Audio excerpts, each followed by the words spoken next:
ஆண்டவரும் இரட்சகருமான இயேசு கிறிஸ்துவின் ஈடு இணையற்ற நாமத்தில் அன்றன்றுள்ளப்பம் வாசகர்களுக்கு எங்கள் அன்பின் வாழ்த்துக்கள். 2025 ஆண்டு ஜனவரி மாதம் 11ஆம் தேதி சனிக்கிழமைக்குரிய தின தியானம். இன்றைய தலைப்பு காத்திருந்தார். ஏசாயா 5:2 சொல்லுகிறது, அது நல்ல திராட்சை பழங்களை தரும் என்று காத்திருந்தார், அதுவோ கசப்பான பழங்களை தந்தது. தோட்டக்காரனுக்கு தோட்டத்தில் நடப்படுகிற செடிகளை குறித்து ஒரு எதிர்பார்ப்பு உண்டு. அது நன்றாக படர்ந்து விரிய வேண்டும் என்று விரும்புகிறான். பூக்கள் பூத்து வாசனை பரிமளித்தது. காய்கள் காய்க்க வேண்டும் என்று விரும்புகிறான். ஆனால் இவை எல்லாவற்றுக்கு மேலாக அந்த செடி நல்ல கனிகளை கொடுக்க வேண்டும் என்று எதிர்பார்க்கிறான். அதுபோலவே திராட்சை தோட்டத்தை வேலியடைத்த ஆண்டவர் அதிலுள்ள கற்களை பொறுக்கி நற்குல திராட்சை செடியை நாட்டின ஆண்டவர் அதன் நடுவிலே கோபுரத்தை கட்டி ஆலையை உண்டு பண்ணின ஆண்டவர் ஒன்றே ஒன்றைத்தான் எதிர்பார்க்கிறார். அந்த திராட்சை செடி நல்ல திராட்சை பழங்களை தரும் என்று காத்திருக்கிறார்.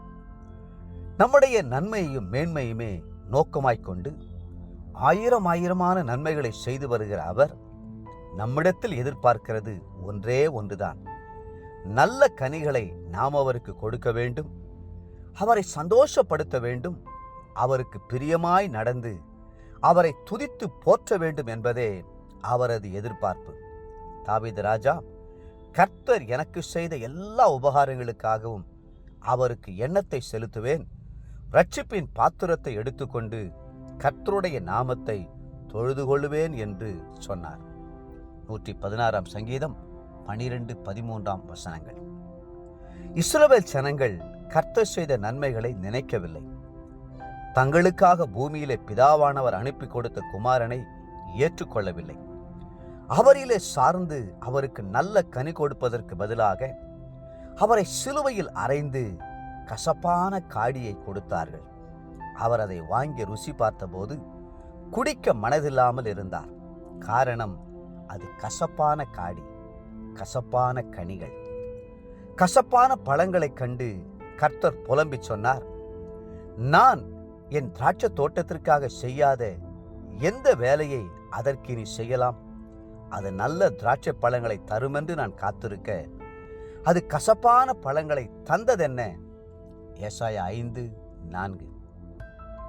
நான் உன்னை முற்றிலும் நற்கனி தரும் உயர்குல திராட்சை செடியாக நாட்டினேன், நீ எனக்கு காட்டு திராட்சை செடியின் ஆகாத கொடிகளாய் மாறின போது என்ன என்று புலம்புகிறார். எரேமியா 2:21. ஏசாயா 5ஆம் அதிகாரத்தையும் எரேமியா 2ஆம் அதிகாரத்தையும் ஒரே நேரத்தில் அடுத்தடுத்து வாசித்து பாருங்கள். 2 பாகங்களும் ஆண்டவர் நாட்டின திராட்சை தோட்டத்தை குறித்தே பேசுகின்றன. என் ஜனங்கள் 2 தீமைகளை செய்தார்கள். ஜீவ தண்ணீர் ஊற்றாகிய என்னை விட்டுவிட்டார்கள். தண்ணீர் நிற்காத தொட்டிகளாகிய வெடிப்புள்ள தொட்டிகளை தங்களுக்கு வெட்டி கொண்டார்கள். எரேமியா 2:13. என்னை விட்டு தூரப்பட்டு மாயையை பின்பற்றி வீணராய் போகிறதற்கு என்னிடத்தில் என்ன அநியாயத்தை கண்டார்கள் என்று கர்த்தர் கண்ணீரோடு வாதாடுகிறார். எரேமியா 2:6. தேவப்பிள்ளைகளே, கர்த்தருடைய கைகளிலே எண்ணற்ற நன்மைகளை பெற்ற நீங்கள் கர்த்தருக்கு நல்ல கனிகளை கொடுக்க வேண்டாமா? இன்றைய நினைவிற்கு லூக்கா 13ஆம் அதிகாரம் 8-9 வசனங்கள். ஐயா, இது இந்த வருஷமும் இருக்கட்டும், கனி கொடுத்தால் சரி, கொடாவிட்டால் இனிமேல் இதை வெட்டி போடலாம் என்று சொன்னான். இன்றைய வேத வாசிப்பு காலை ஆதியாகமம் 27 மற்றும் 28ஆம் அதிகாரங்கள், மாலை மத்தேயு 8ஆம் அதிகாரம் 18 34 வசனம் முடிய. அன்புக்குரிய அன்றன்றுள்ளப்பம் வாசகர்களே, மீண்டும் உங்களை வாழ்த்துகிறோம். கர்த்தர் எதிர்பார்க்கிற நல்ல கனிகளை கொடுங்கள். கர்த்தர் தாமே உங்களை ஆசீர்வதித்து மென்மேலும் உயர்த்துவாராக. ஆமென்.